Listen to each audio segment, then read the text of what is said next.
ప్రభు నామానికే మహిమ కలుగును గాక.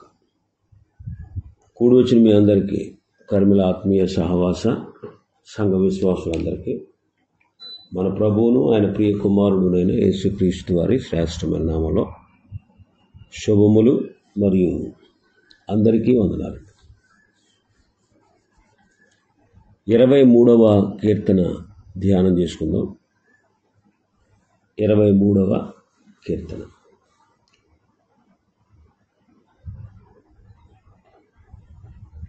దావీదు ఈ కీర్తనను ఎప్పుడు రాశాడో సరిగా ఎవరికి తెలియదు. జీవిత చరమాంకానికి వచ్చి వెనక్కి తిరిగి చూసుకొని దేవుని మంచితనాన్ని బట్టి సంతోషిస్తూ ఈ కీర్తన రాసి ఉండొచ్చు అని కొందరి అభిప్రాయం. లేదా యవనస్తుడుగా యోధా కొండలలో తన తండ్రి మందను మేపుతూ చేతిలో సితారాను పట్టుకుని యెహోవా నా కాపరి అనే గొప్ప తలంపుతో ఆత్మ మండుచు ఉన్నప్పుడు ఇది రాసి ఉండొచ్చు అని మరికొందరి అభిప్రాయం. లేకపోతే ఏలా లోయలో గాతువాడైన గొల్యాతును యుద్ధంలో కలుసుకోవడానికి వెళ్ళినప్పుడు దావీదు ఈ పాట పాడుతూ వెళ్ళి ఉండొచ్చు అంటారు.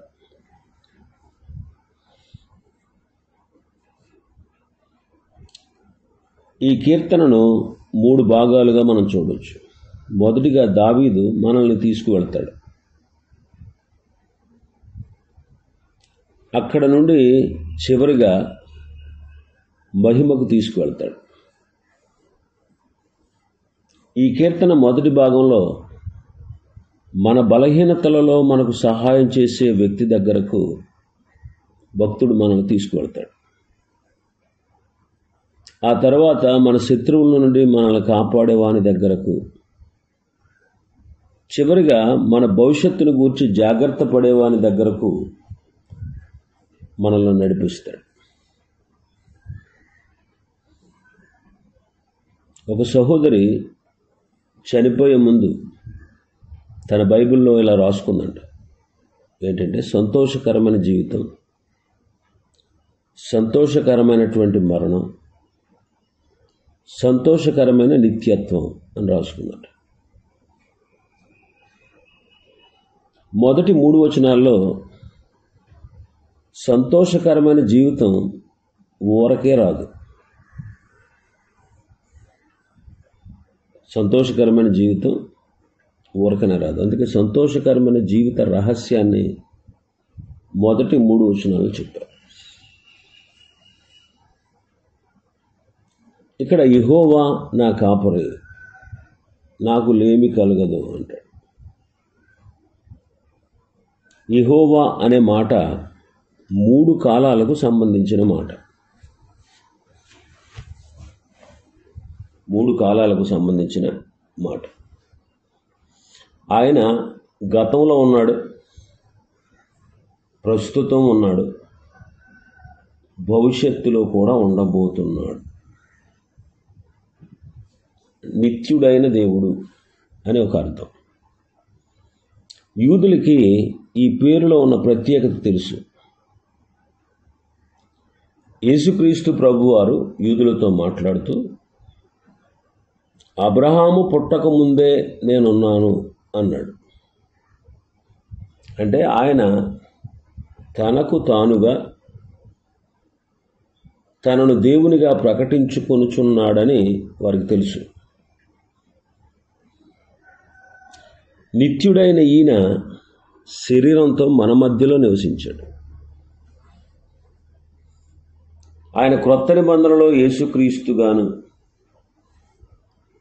పాత నిబంధనలో యెహోవాగాను ఉన్నాడు. యెహోవా నా కాపరి అని చెప్పగలగడం గొప్ప విశేషమే. అయితే అది చాలదు. మరి ఏం చేయాలి మనం? ఆయనను మన కాపరిగా చెప్పగలగాలి. నా కాపరి అని చెప్పగలగాలి. యెహోవా కాపరి అని చెప్పడం గొప్ప సంగతే, అయితే అది చాలదు. ఆ కాపరి నీకు కాపరిగా ఉన్నాడా లేదా, అది నువ్వు చెప్పగలిగితే అదే సంతోషకరమైన జీవిత రహస్యం అన్నమాట. దాని ఫలితం అద్భుతమైన ఆత్మీయ ప్రత్యక్షత అన్నమాట. ఈ గొర్రెల కాపరి తన జీవితాన్ని మనతో పంచుకుంటారు. అందుకే భక్తుడు అన్నాడు, నాకు లేమి కలుగదు అంటాడు. పచ్చిక గల చోట్ల ఆయన నన్ను పరుండజేయుచున్నాడు, శాంతికరమైన జలముల యొద్దకు నన్ను నడిపించుచున్నాడు. ఆయన సొంత వనరులు, ఆయన సొంత విశ్రాంతి ఆయన తన ప్రజలతో పంచుకుంటున్నాడు. వారికి చింతపడవలసిన అవసరం లేదు, సమస్తం ఆయన చూసుకుంటాడు. ఈ లోకం మనకు ఇవ్వలేదు, లోకంలో మనం తీసుకోలేము. ఒకసారి ఒక వ్యక్తి తన స్నేహితునితో అన్నాడట, సాతాను దగ్గర ఉన్నవాళ్ళు ఎవ్వరూ సంతోషంగా ఉండరు అని. అప్పుడు ఆ స్నేహితుడు నిజమో కాదో తేల్చుకుందాం అనుకున్నాడట. ఒక వారం రోజుల పాటు కనిపించిన వారందరినీ మీరు సంతోషంగా ఉన్నారా, మీరు సంతోషంగా ఉన్నారా, మీరు సంతోషంగా ఉన్నారా అని అడుగుతూ వచ్చాడట. ఎవ్వరూ కూడా అవును అని చెప్పలేదు. ఒక వృద్ధుడు ఒక పెట్టి మోసుకుంటూ కొండ ఎక్కడానికి ప్రయాసపడుతూ ఉంటే వెళ్ళి సహాయం చేసి, మీరు సంతోషంగా ఉన్నారా అని అడిగాడట.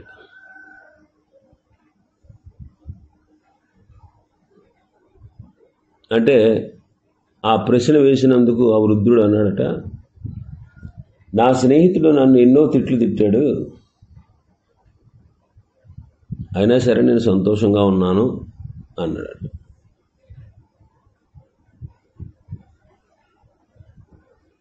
వారం రోజుల్లో సంతోషంగా ఉన్న ఒకే ఒక వృద్ధుణ్ణి నేను కలుసుకున్నాను, అతడు క్రైస్తవుడు అని చెప్పాడట. మన ప్రభువు అపరిమితమైనటువంటి వనరులు మనకిచ్చాడు. తన అంతులేని విశ్రాంతిని మనకు దయచేశాడు. ఆయన గొర్రెల కాపరి. విశ్వం అంతటిలో కూడా మనమే తనకు ముఖ్యం అన్నట్టుగా ఆయన మన పట్ల ఎంతో జాగ్రత్త తీసుకుంటున్నాడు.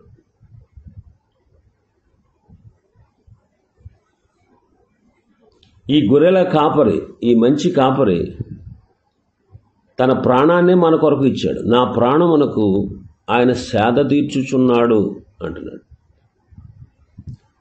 అలసిపోయిన ప్రాణానికి ఆయన సేద తీర్చుచున్నాడు. గొర్రె సింహంలాగా తెలివైంది కాదు, లేడిలాగా చురుకైంది కాదు, కుక్కలాగా తప్పించుకుని పారిపోవడం దానికి తెలియదు. దీని అర్థం ఏంటంటే గొర్రె బుద్ధి లేనిది, కారణం లేకుండానే దారి తప్పిపోద్ది. ఒక్కసారి దారి తప్పిపోతే మళ్ళీ దాని దారి అది తెలుసుకోలేదు. అందుకే యోహాను సువార్త 15వ అధ్యాయం, లూకా సువార్త 15వ అధ్యాయంలో మంచి కాపరి అడవిలో 99 గొర్రెలను విడిచిపెట్టి ఒక గొర్రె కోసం వెళ్ళవలసి వచ్చింది. ఆయన తన జీవితాన్ని మన కోసం ఇచ్చాడు. ఆ కల్వరిలో గాయాలు భరించాడు, శ్రమలు భరించాడు, వేదన భరించాడు. ఆయన ఉద్దేశం సఫలమైంది. ఇంకా అంటాడు భక్తుడు, తన నామమును బట్టి నీతి మార్గంలో నన్ను నడిపిస్తున్నాడు. నిజమైన పరిశుద్ధత లేకుండా నిజమైన సంతోషం ఉండదు. ఈ గొప్ప గొర్రెల కాపరి తన జీవన విధానాన్ని మనలో ఉంచారు.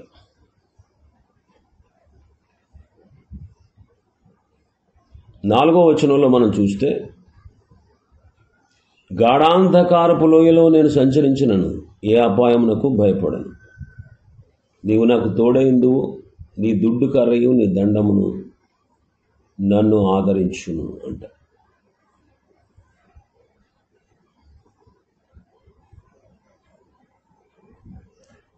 ఇంతవరకు దావీదు ఆయన నడిపించును,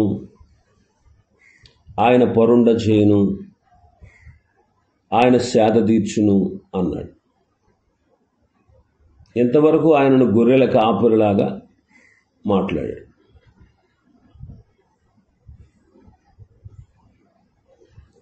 గాఢాంధకారపు లోయ వంటి మరణం కనుచూపు మేరలో ఉన్నప్పుడు దావీదు ఆయన్ని నీవు అని సంబోధిస్తున్నాడు. అంటే కాపరిని గూర్చి ఇప్పటి వరకు మాట్లాడాడు, ఇప్పుడు కాపరితోనే మాట్లాడుతున్నాడు.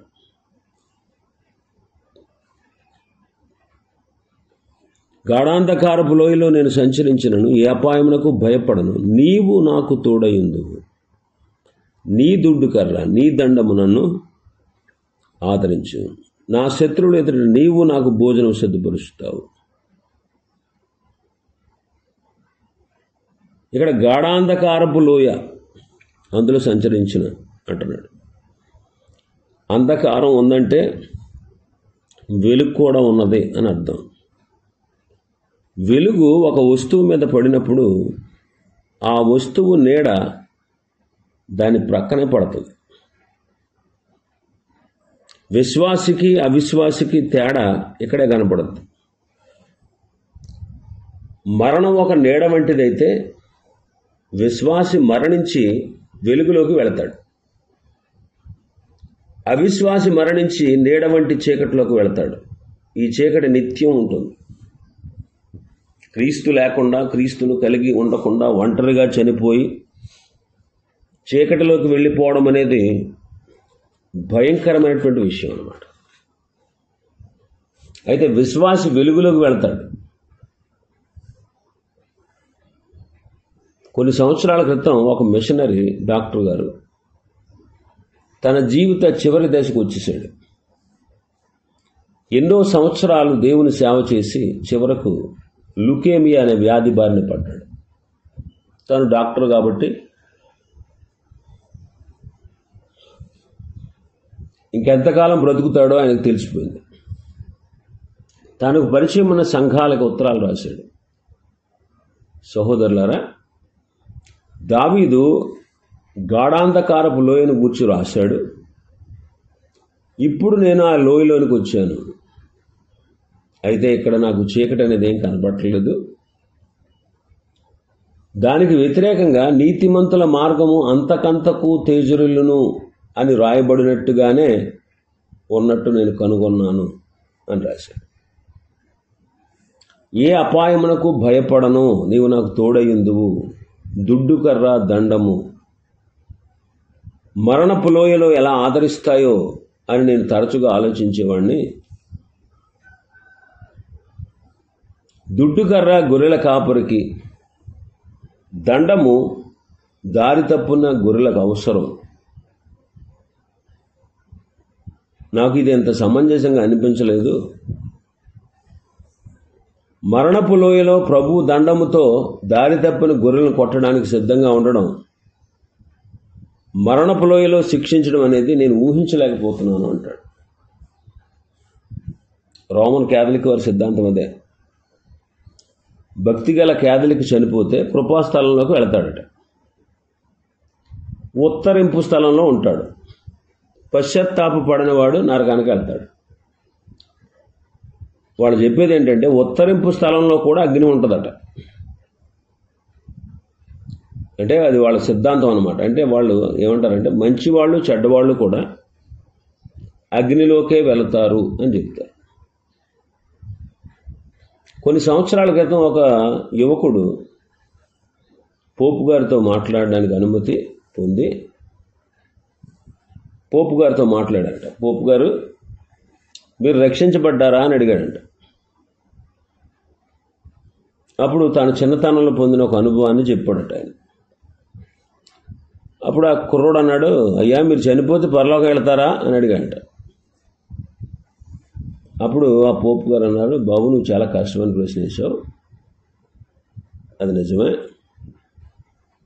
ఎందుకంటే రోమన్ క్యాథలిక్లు చనిపోయిన వ్యక్తి వెంటనే ఫర్గెటరీకి వెళతాడని నమ్ముతారు. అది వాళ్ళ సిద్ధాంతం.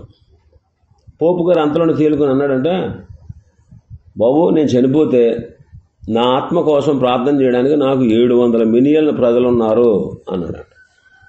ఇది అంత విచారకరం చూడండి. 700 మిలియన్ల ప్రజలు ఇతను చచ్చిపోయిన తర్వాత ఇతని ఆత్మ కోసం ప్రార్థన చేస్తే ఇతను పరలోకానికి వెళ్ళిపోతాడా? ఇది ఎంత తప్పు సిద్ధాంతమో ఒకసారి ఆలోచించాలి. బైబిల్ ఒక చక్కని విషయాన్ని బోధిస్తుంది. ఇప్పుడు మనం దావీదుతో పాటు కలిసి గాఢాంధకారపు లోయలో సంచరించినను ఏ అపాయమునకు భయపడను, నీవు నాకు తోడై ఉన్నావు అని మనం చెప్పగలం. దావీదు ఇప్పుడు మోషేను, ఇశ్రాయేలీల నిర్గమమును జ్ఞాపకం చేసుకుంటున్నాడు. మోషే చేతిలో ఉన్న కర్రను గుర్తు చేసుకుంటున్నాడు. ఇశ్రాయేలు ఎర్ర సముద్రం దగ్గరకు వచ్చారు. వెనుక ఫరో రథాలు తరుముతున్నాయి. మోషే తన కర్రను చాపగానే సముద్రం అటు ఇటు విడిపోయి దారిచ్చింది. ఇశ్రాయేలు ఆవల ఒడ్డుకు వెళ్ళిపోయారు. ఫరో సైన్యం మధ్యకు వచ్చింది. మోషే తన చేతి కర్రను మళ్ళీ చాపాడు. ఫరో సైన్యం ఇక కనబడలేదు.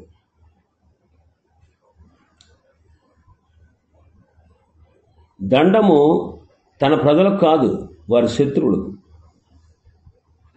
మోషే చేతి కర్ర యాత్రికుల కర్ర. ఇశ్రాయేలు సముద్రం మధ్యలో ఆగిపోలేదు. వారు సాగిపోయి అవతల ఒడ్డుకు చేరుకున్నారు. దావీదు మరణ ఘడియను గూర్చి ఆలోచిస్తున్నాడు. మరణపు నది నీళ్లలో నుండి బయటకు వచ్చిన తర్వాత మన కాపరిని మనం చూస్తాం. అయితే మనం ఈ నది దాటడానికి ఆయన మనకు సహాయం చేస్తాడు. విశ్వాసికి మరణం అంటే శరీరాన్ని విడిచిపెట్టి ప్రభు సన్నిధిలో కనబడడమే. అదే గాఢాంధకారపు లోయ అనుభవం. తర్వాత నా శత్రువుల ఎదుట నీవు నాకు భోజనం సిద్ధపరుస్తావు అంటున్నాడు. నూనెతో నా తలంటి ఉన్నావు, నా గిన్నె నిండి పొర్లుచున్నది అంటున్నాడు. అరణ్యములో దేవుడు ఇశ్రాయేలుకు చేసింది ఇదే. వారి శత్రువుల ఎదుట వారికి భోజనాన్ని సిద్ధపరిచాడు. ప్రత్యక్ష గుడారం వారి మధ్యలో ఉంది. ఇశ్రాయేలీల 12 గోత్రాలు వారి మధ్యలో. తూర్పు దిక్కున 3 గోత్రాలు, పడమట 3 గోత్రాలు, ఉత్తరమున 3 గోత్రాలు, దక్షిణమున 3 గోత్రాలు. మధ్యలో ప్రత్యక్ష గుడారం. ప్రత్యక్ష గుడారంలో బల్ల ఉంది. ఎడారి ప్రాంతంలో వాళ్ళ చుట్టూ మన్నా తెవాచీలాగా పరుచుకుని ఉదయాన్నే పడేది. వారు వాగ్దాన భూమి చేరేంత వరకు కూడా ఆ మన్నాతోనే పోషించబడ్డారు. కనాను దేశ పొలిమేరల్లోకి వచ్చి ఆ దేశపు పంటను వారు తినేంత వరకు మన్నాతో వారు పోషించబడ్డారు. కాబట్టి శత్రువుల ఎదుట నాకు భోజనాన్ని సిద్ధపరుస్తున్నావు అంటున్నాడు. ఇంకా తర్వాత సంతోషకరమైన నిత్యత్వం యొక్క రహస్యం చెబుతున్నాడు 6వ వచనంలో. నేను బ్రతుకు దినములన్నీ కృపాక్షేమములే నా వెంట వచ్చును. చిరకాలము యెహోవా మందిరములో నేను నివాసము చేసేది. మన ముందు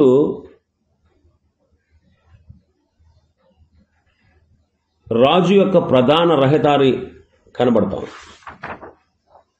రాజు యొక్క ప్రధాన రహదారి. మనం ప్రయాణంలో ఉన్నాం.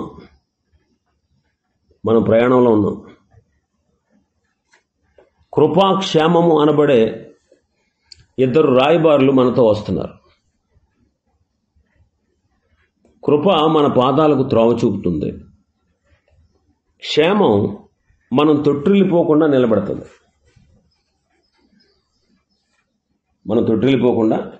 నిలబడుతుంది. చార్లెస్ స్పర్జన్ గారు ఉన్న దినాల్లో ఒక సాంప్రదాయం ఉండేదట. ధనికులైన వారు ప్రయాణం చేస్తూ ఉంటే వారితో పాటు ఇద్దరు పరిచారకులు కూడా వెళ్ళేవారు.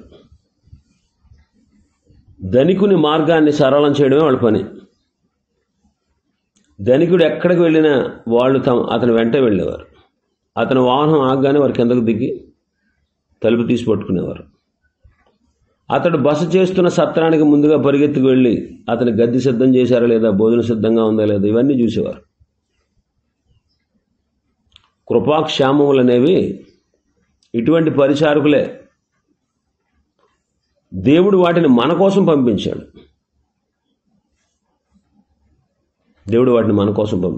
కృపాక్షేమములు. చిరకాలము దేవుని సన్నిధిలో మనం నివసిస్తాం. ఇది ఎంత గొప్ప సంతోషకరమైన నిత్యత్వమో ఒకసారి ఆలోచించండి. చిరకాలము ప్రభుతో పాటు ఉండే ఆధిక్యతను మనం మన సొంతం చేసుకున్నాం. ఇది ఈ కీర్తన యొక్క ముఖ్యమైన విషయం. ఈ కీర్తనలో ఉన్నటువంటి విషయాలు ఇవి. ప్రభు చిత్తమైతే మరొక కీర్తన రేపటి దినం మనం ప్రారంభించుకుందాం. దేవుడి వర్తమాన వాక్యాన్ని మన వెనుకడిలో ఆశీర్వదించును గాక. ఆమేన్.